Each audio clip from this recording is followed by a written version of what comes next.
Puji Tuhan, haleluya, shalom. Senang sekali sore hari ini saya mendapat kesempatan anugerah yang luar biasa untuk bisa berbagi dengan Bapak Ibu dalam ibadah sore ini. Saya percaya Tuhan ada di tengah-tengah kita, amin. Karena di mana anak-anaknya menyembah, Dia hadir di tengah-tengah kita, ya. Berapa banyak dari Anda dalam perjalanan ke sini kena macet, saudara? Iya, macet sekali ya, macet sekali. Waduh, saya tadi pagi berangkat kemari Bapak Ibu lewat arteri ya. Lewat arteri kalau mau ke sini kan harus putar balik tuh di bawah jembatan itu ya Bapak Ibu. Tapi di bawah jembatan ada rambu, nggak boleh putar balik. Waduh, susah ini saudara ya, bagaimana nih? Tapi saya lihat orang-orang putar balik. Ya sudah, ampuni Tuhan, melanggar rambu putar balik. Tapi sore ini saya pikir saya nggak mau lewat situ lagi deh. Saya mau lewat Madukoro ya. Wah saudara, itu pilihan yang keliru ternyata. Karena di situ macet parah dan pada waktu masuk ke sini juga macet parah. Oke, tapi apapun kita ada di rumah Tuhan, kita bersyukur, kita menyembah Tuhan. Amin. Bapak Ibu, satu hal yang saya senang sekali hari ini bersama dengan Bapak Ibu adalah tema gereja ini, tema yang diberikan Tuhan kepada Gembala Butina adalah Kingdom Reality. Tadi pagi saya sudah sedikit menyinggung tentang bagian ini Bapak Ibu. Dan secara khusus pada hari ini atau bulan ini temanya adalah Kingdom Culture, budaya kerajaan. Bapak Ibu, lagu yang tadi kita nyanyikan beberapa kali di sebelum firman disampaikan, jadikan aku indah, jadikan aku indah. Ayo kita pikir sama-sama yuk. Gimana sih yang disebut dengan indah di hadapan Tuhan itu gimana Bapak Ibu? Kalau kita sebagai manusia, ya, istri bilang kepada suami, Pak, ya, yang gitu ya, tolong dong, saat ini saya mau jadi lebih cantik gitu. Gambarannya apa, Bapak Ibu? Ya pasti akan apa? Ya make up ya atau mungkin ke skincare gitu ya, atau ya yang sekarang banyak digandrungi oleh anak-anak muda yaitu oplas ya, oplas ya, operasi plastik gitu ya. Dan itu sangat populer sekali. Cuman saya tuh perhatikan ya Bapak Ibu, orang yang operasi plastik itu hasilnya bagus, tapi podo kabeh Bapak Ibu. Ya, sama semua. Saya hanya pikir ini mudah-mudahan nanti kalau dipanggil Tuhan gak keliru gitu ya Saudara. Karena wajahnya itu sama semua. Oke, itu indah. Buat kaum pria apa itu indah? Buat kaum pria indah adalah ketika dia bisa membawa sesuatu yang menyenangkan pasangannya ya, berikan hadiah ya, mobil baru ya, cincin berlian, indah. Pertanyaan saya sekarang, apa gambaran kita kalau kita berkata Tuhan, jadikan hidupku indah? Apa yang menjadi gambaran kita apa Bapak Ibu? Ya, menurut saya Bapak Ibu, jadikan hidup kita indah seturut karyamu. Apa karya Tuhan dalam hidup kita? Menyelamatkan? Tidak, itu sudah selesai. Karya Tuhan dalam hidup kita adalah mengubah budaya kita menjadi budaya kerajaan sorga. Mengubah cara berpikir kita menjadi cara berpikir kerajaan sorga. Di titik ini Bapak Ibu, banyak orang tidak bersedia. Banyak orang merasa lelah, banyak orang capek, banyak orang menyerah. Karena memang perubahan gaya hidup, perubahan cara hidup, perubahan budaya hidup itu sama sekali tidak sederhana. Itu mengubah seluruh keberadaan kita, seantero aspek dalam hidup kita. Ya, dari banyak hal, dari mulai pengetahuan kita ya secara kognitif, dari perasaan kita secara emosi, dari cara pandang kita, dari pertimbangan kita, banyak hal Bapak Ibu. Dan untuk itulah Tuhan mau mengubah kita. Doa Butina tadi luar biasa Bapak Ibu, yaitu Tuhan jadikan kami indah sehingga dunia menginginkan untuk menjadi seperti kami. Wow, itu luar biasa Bapak Ibu. Kita harus tangkap ini menjadi doa kita setiap hari. Karena saya harus bilang jujur kepada kita, hari-hari ini Banyak orang Kristen tanpa Kristus. Kristen tanpa Kristus. Percaya Kristus, iya. Dibaptis, iya. Punya KTP, iya. Tapi hidupnya sama sekali tidak mencerminkan Kristus. Dan itu menjadi masalah besar buat kerajaan sorga. Karena kemudian dunia nggak tertarik untuk hidup, untuk mengingini budaya kerajaan sorga. Bapak Ibu, kingdom culture, kingdom reality itu betul-betul sesuatu yang harus selalu kita rindukan seumur hidup kita. Bapak Ibu, sudah bukan waktunya lagi lah. Maaf nih saya berkata kepada kita, sudah bukan waktunya lagi lah kita minta kaya, kita minta sukses, kita minta diberkati, apalagi diberkati berlimpah-limpah. Walaupun di luar sana masih banyak, masih diinginkan, bahkan di dalam gereja Bapak Ibu. Saya masih sering mendengar, Bapak Ibu, saudara-saudara, percayalah bahwa nanti harta bangsa-bangsa akan dibawa datang kepada kita. Saya jujur berpikir Bapak Ibu, pemahaman apa ya, dasar apa ya yang dimiliki oleh orang yang mengatakan bahwa kekayaan bangsa-bangsa akan dipindahkan kepada orang benar. Bapak Ibu, walaupun itu ada dalam Alkitab, tapi saya percaya Tuhan tidak menginginkan gerejanya, anak-anaknya memiliki sifat tamak yang sekarang sedang sangat populer di Indonesia, di dunia. Bapak Ibu, kalau lihat orang korupsi, sekarang nggak ada korupsi miliar, nggak ada. Korupsi itu triliun Bapak Ibu. Pertanyaan saya, kenapa mereka korupsi? Kurang?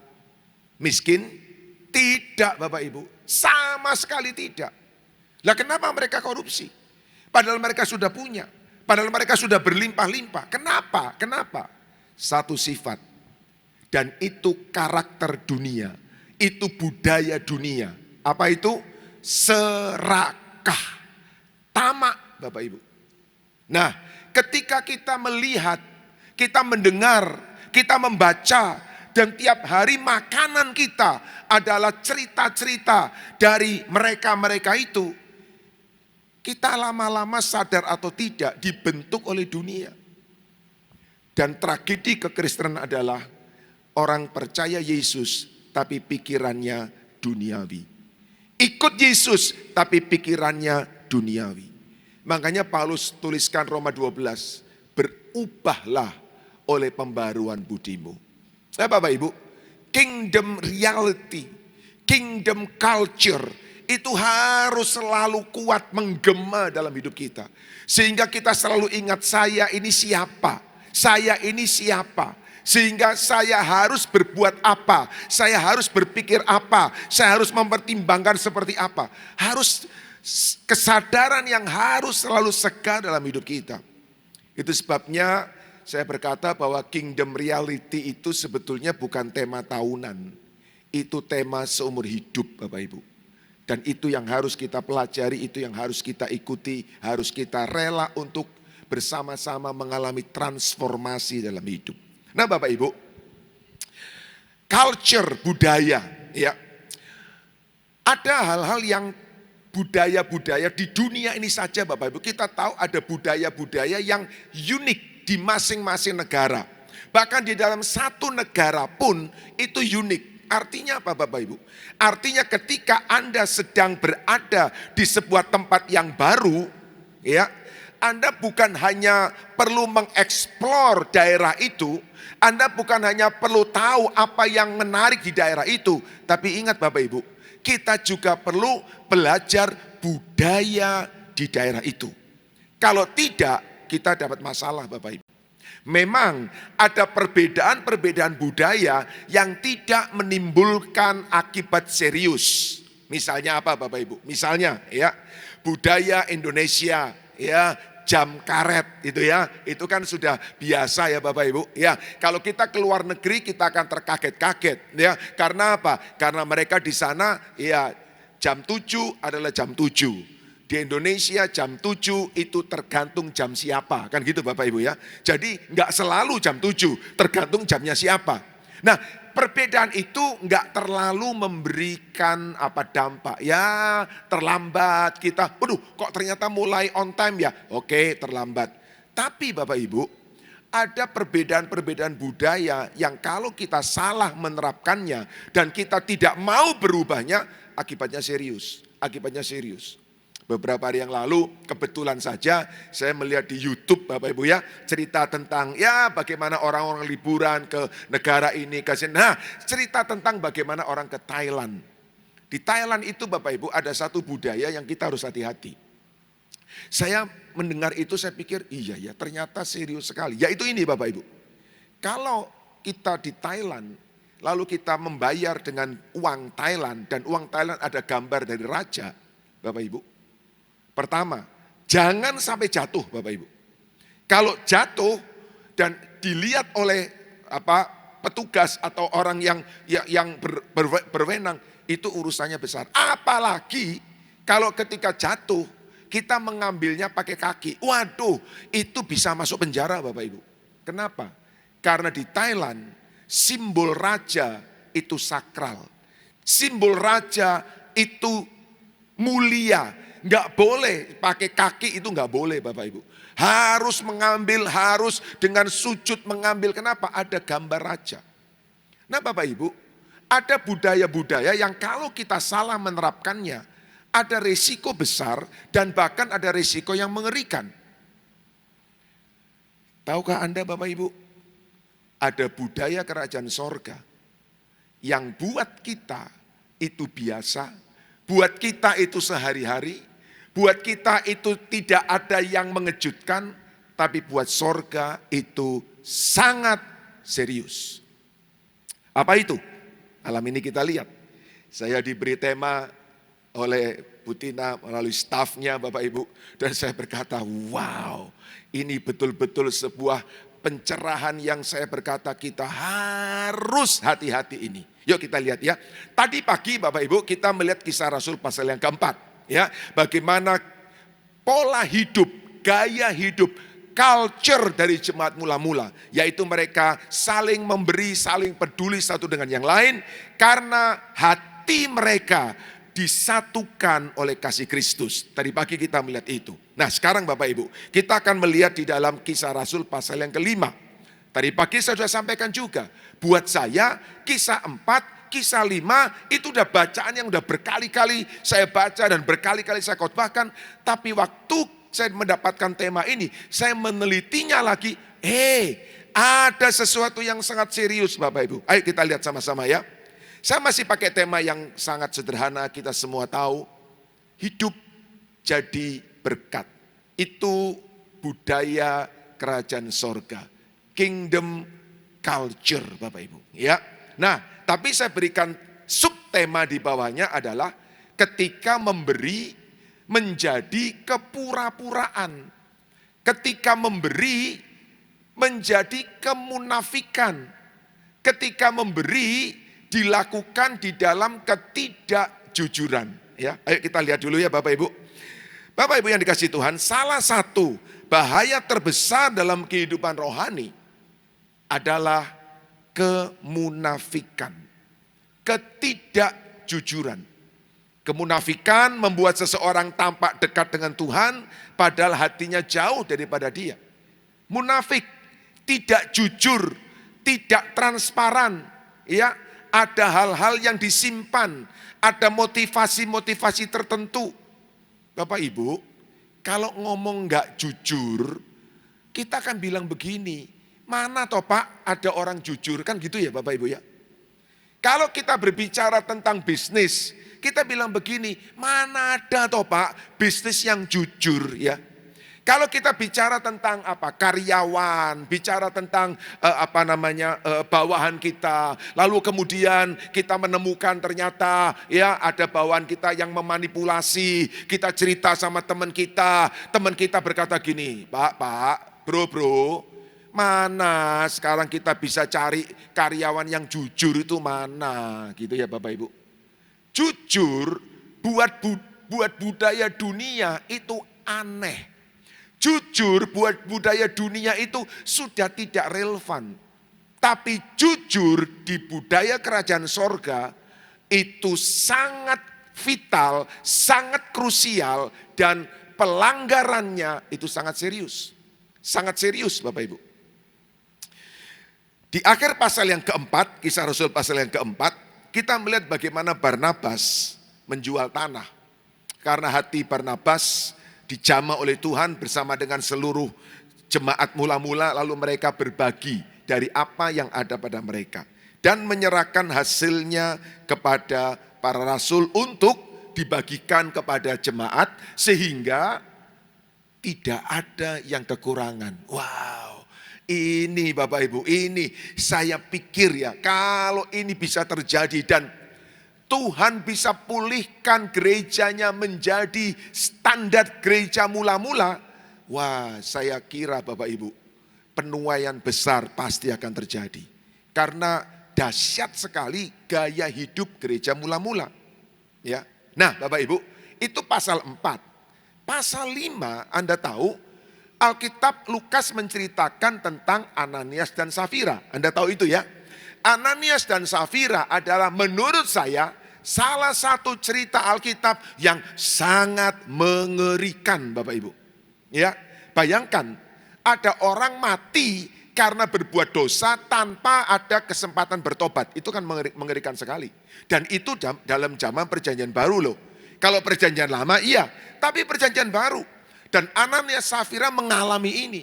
Mengalami kematian yang mendadak, tanpa pendahuluan, tanpa peringatan, tanpa sesuatu yang membuat mereka sadar. Pokoknya ketika mereka melanggar, mati Bapak Ibu. Pertanyaannya adalah begini, loh mereka melanggar apa sih? Di dunia saja Bapak Ibu, ya, ketika ada orang dinyatakan bersalah melalui proses pengadilan. Bahkan kesalahan yang paling sadis Bapak Ibu, melalui proses pengadilan. Dan pada akhirnya kalau dia dinyatakan bersalah harus dihukum mati, itu prosesnya panjang. Di sini tidak Bapak Ibu. Seketika Ananias lebih dahulu bersalah, mati, dikubur, orang yang ngubur balik, istrinya datang, lalu istrinya juga bersalah yang sama dengan Ananias, mati juga. Ngeri Bapak Ibu, ngeri. Itu terjadi di dalam Alkitab perjanjian baru, bukan perjanjian lama. Itu terjadi di gereja mula-mula. Dan gereja mula-mula adalah model gereja yang sampai hari ini diidamkan oleh semua gereja akhir zaman supaya kita bisa mengalaminya kembali. Tapi ada kengerian yang luar biasa Bapak Ibu. Baik, Yusuf Barnabas Bapak Ibu menjual hartanya dan membagikan kepada sesama jemaat yang membutuhkan. Nah sekarang ini yang membuat mata saya tercelik dan berkata wow. Yaitu apa Bapak Ibu? Pasal yang kelima, Alkitab kita kehilangan satu kata penting. Di pasal yang kelima dimulai dengan satu kata, yaitu apa? Tetapi. Tetapi yang menunjukkan kontras yang sangat tajam dan akibat yang sangat mengerikan. Alkitab kita enggak ada. Anda baca, ayo kita lihat ya, apa yang ditulis oleh Alkitab kita. Kisah Rasul pasal 5 ayat 1 sampai 11. Kisah 5 ayat 1 sampai 11 Bapak Ibu. Kalau kita baca, Anda punya Alkitab ya, dari handphone Anda dan sebagainya. Maka terjemahan baru mengatakan begini, ada seorang lain yang bernama Ananias. Selesai. Itu kalimat informatif. Ada seorang lain yang bernama Ananias. Terpisah, terlepas dari cerita sebelumnya. Padahal kisah 4 dan kisah 5, dan kita tahu Alkitab kita itu tidak dipisahkan oleh pasal. Lembaga Alkitab Indonesia memisahkan untuk apa? Untuk memudahkan kita. Tetapi sebetulnya kisahnya itu tidak terpisah. Nah, kalau kemudian pasal 5 dimulai dengan ada seorang lain bernama Ananias, maka kita menyimpulkan bahwa pasal 5 dan pasal yang keempat itu terpisah. Pasal keempat cerita tentang jemaat mula-mula, tentang Yusuf yang namanya Barnabas, memberikan hartanya dan sebagainya. Dan pasal 5 ada yang bernama Ananias. Tetapi Bapak Ibu, karena Alkitab itu sebetulnya memang tidak terpisahkan, karena itu satu cerita yang berkelanjutan, berkesinambungan, maka kita melihat bahwa ada satu kata yang hilang, yaitu kata tetapi. Yusuf Barnabas menyerahkan hartanya dan dibawa ke kaki para rasul, menjual harta miliknya, menjual tanah ladangnya, lalu membawa uangnya ke kaki para rasul. Tadi pagi saya katakan Yusuf membawa semuanya ke kaki para rasul, Bapak Ibu. Lalu stop di situ, nggak ada berita apa-apa. Lalu ayat yang pasal yang kelima dimulai dengan kata ini, tetapi artinya ada yang berbeda. Ada yang kontras, melakukan hal yang sama tetapi dengan motivasi yang berbeda. Mungkin buat sebagian Anda, Pak, apa sih pentingnya kata tetapi? Buat saya itu sangat penting Bapak Ibu. Kenapa? Karena ternyata Alkitab mau memberi gambaran kepada kita. Hati-hati, hati-hati. Tidak semua orang yang memberi itu akibatnya datang berkat. Kita kan suka mengatakan begini, berilah maka berkat akan datang kepadamu. Berilah lebih banyak, berkat lebih banyak akan datang kepadamu. Berilah sangat banyak, maka berkat sangat banyak akan datang kepadamu.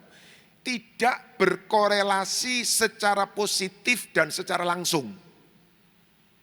Karena pasal 5, itu orang memberi. Tetapi pasal 5 dimulai dengan kontradiktif, kontras.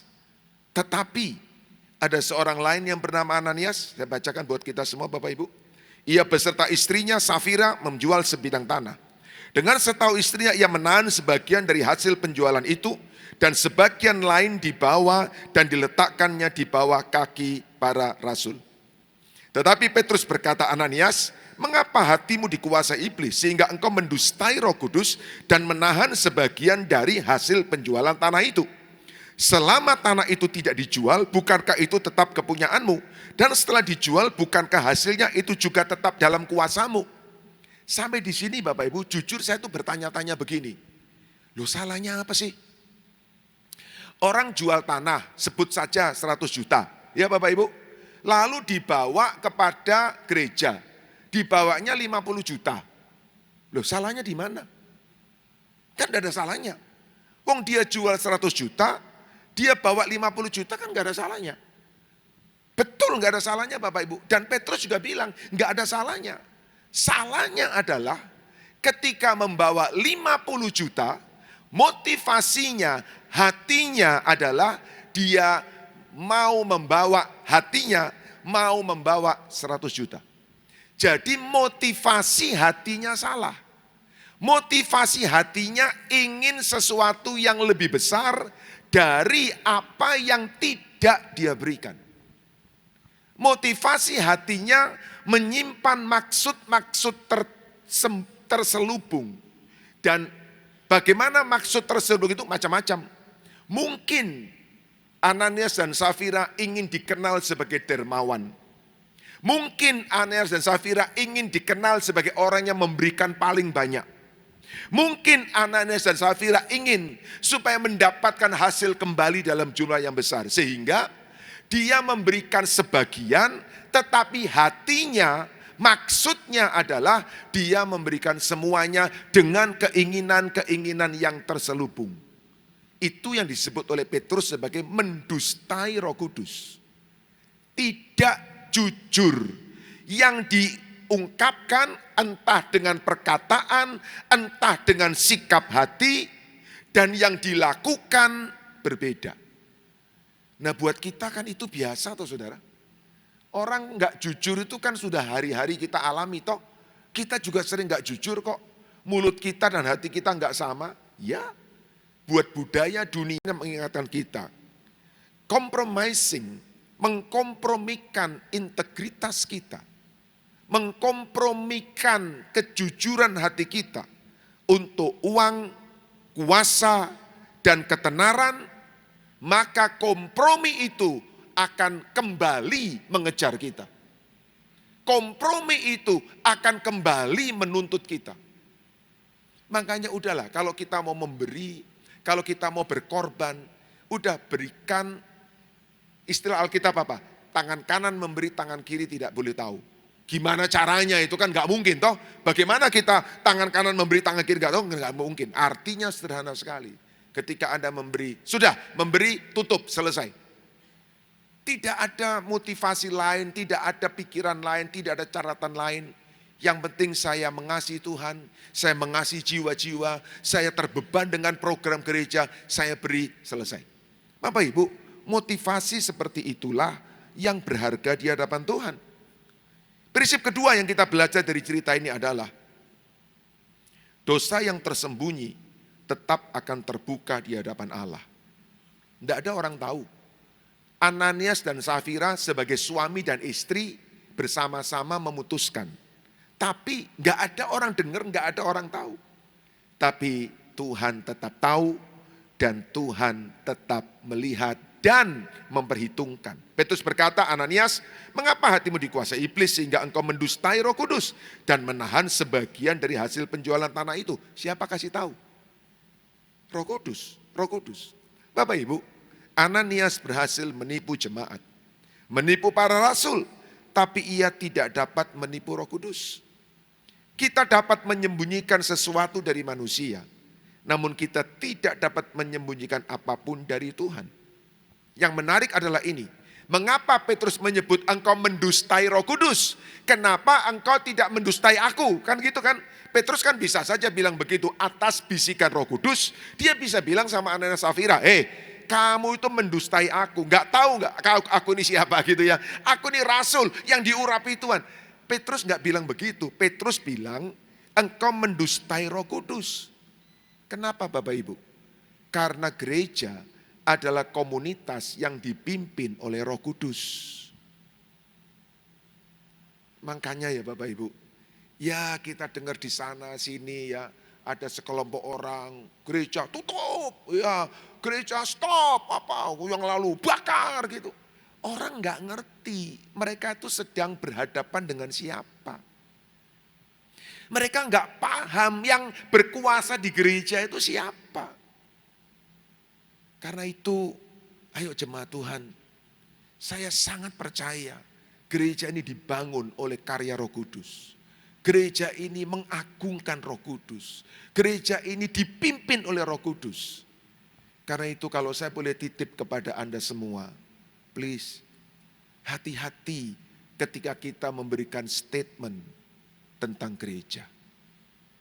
Hati-hati ketika kita memberikan opini tentang gereja. Hamba Tuhan pasti manusia penuh dengan kelemahan. Tapi Tuhan pilih hamba Tuhan, gembala, dengan urapan Roh Kudus. Jadi ketika serangan datang kepada hamba Tuhan, sebetulnya serangan itu datang kepada siapa? Kepada Roh Kudus. Bukannya saya berkata bahwa kalau gitu hamba Tuhan tidak bisa disentuh. Bukan. Tetapi ketika kita menyampaikan opini, menyampaikan pendapat, menyampaikan kesimpulan, kita harus tahu kepada siapa kita menyampaikannya. Presiden kita bukan orang sempurna. Ada banyak kesalahan yang dia buat. Tetapi ketika kita menyampaikan kritik kepada beliau, sampaikan kritik dengan beradab Bapak Ibu. Bukan dengan biadab. Yang kemudian terjadi seperti sekarang dan celakanya. Minta maaf ini. Semakin berani orang mengkritik dengan tajam, dengan sarkastik. Orang semakin tepuk tangan. Loh, itu kan penyerangan kepada otoritas. Pemerintah itu kan otoritas. Pemerintah kan bukan orangnya Bapak Ibu. Jadi kita semua nggak puas dengan apa yang terjadi pada Indonesia. Tapi tugas kita sebagai gereja adalah bukan menyerang otoritasnya. Tapi banding kepada pemberi otoritas. Siapa? Tuhan. Berdoa. Demo saya pikir nggak ada gunanya. Berdoa besar kuasanya. Kekristenan bukan sekedar penampilan luar, karena Tuhan itu selalu melihat hati. Yang ketiga Bapak Ibu, ada bahaya serius dari kemunafikan, ketidakjujuran. Ketika mendengar perkataan itu, rebalah Ananias, putuslah nyawanya. Maka sangatlah ketakutan semua orang yang mendengar hal itu, serius sekali. Ananias, next please, Ananias tidak diberi kesempatan untuk bertobat. Meskipun dosanya tampaknya tidak terlalu serius. Apa sih dosa tidak jujur itu apa sih? Biasa. Tapi sekali lagi saya bilang kepada kita, Bapak Ibu, kalau kita mau belajar kingdom culture, kita harus tahu kingdom culture itu apa? Kingdom culture itu bagaimana? Kingdom reality itu bagaimana? Saya bisa driving mobil bisa Bapak Ibu. Ya, cukup ahli lah driving mobil di Indonesia. Waktu kami ke Amerika, keluarga istri saya dari Amerika, saya dibilang, ayo daripada kamu nunggu kami antar, udahlah ini ada mobil pakai saja. Bapak Ibu, kalau nyetir di Amerika, mikir Bapak Ibu. Mikirnya lebih capek dari nyetirnya. Kenapa? Itu kan setir kiri Bapak Ibu ya. Beloknya harus mikir. Lalu kasih sainnya harus mikir. Kalau salah tiba-tiba kita ketemu dengan mobil lain yang berlawanan dengan kita. Lalu kita bilang, loh. Kok ini padahal yang salah siapa? Yang salah yang ini Bapak Ibu. Jadi kalau saya di Amerika, mikir betul, capek, dan saya nggak berani sendirian.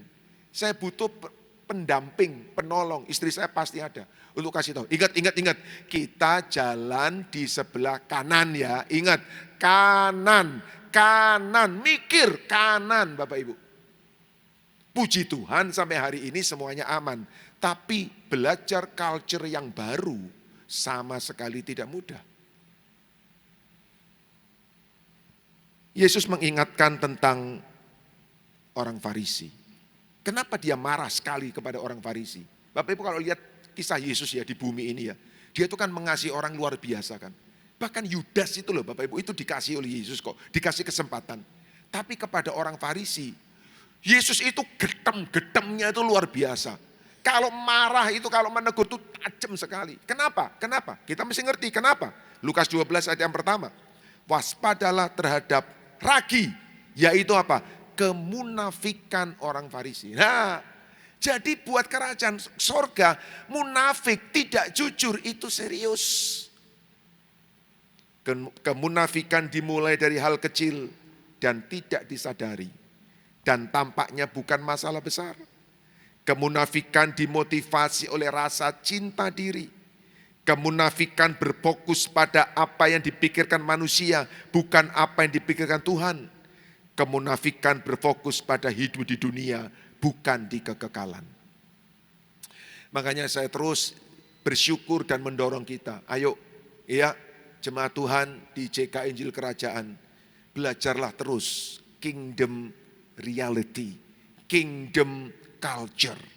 Supaya kita nggak tabrakan terus. Supaya kita jangan putus asa dan menyerah karena keadaan yang tidak seperti kita inginkan. Di dalam kingdom reality, nggak ada kecemasan, nggak ada kekhawatiran, nggak ada ketakutan.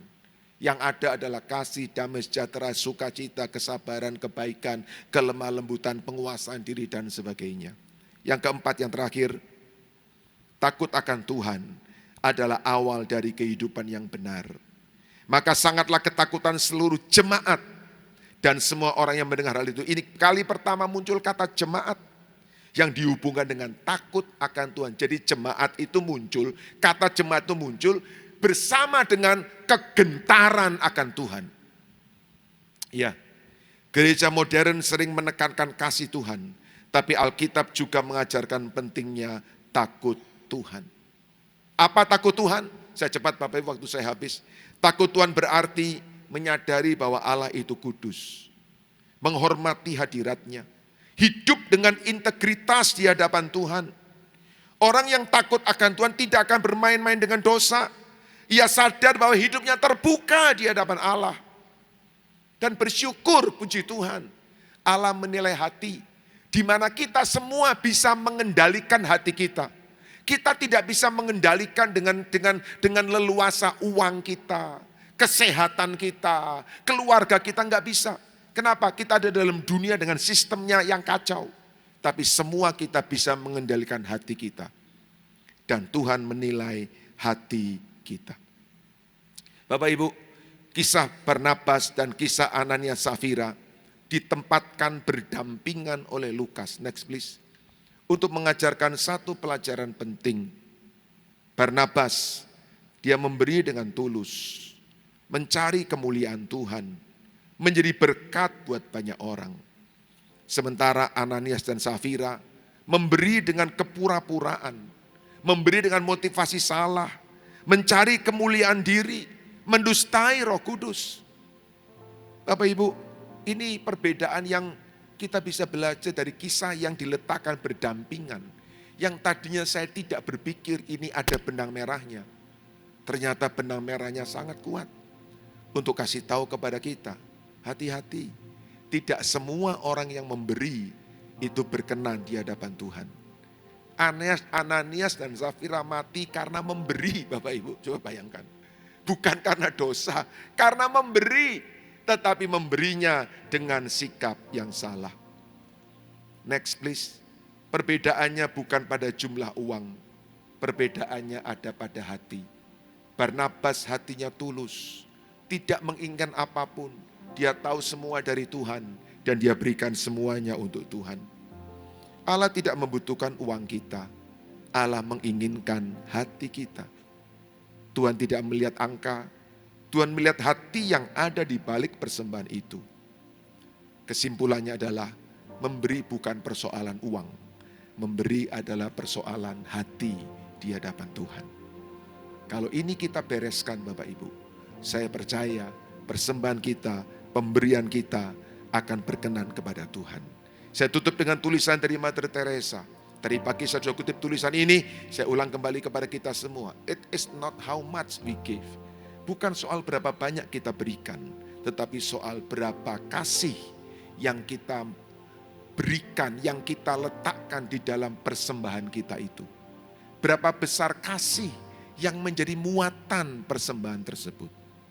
Ayo kita belajar, ayo kita bertumbuh, ayo kita mau berubah dalam pikiran kita untuk belajar kingdom culture, kingdom reality.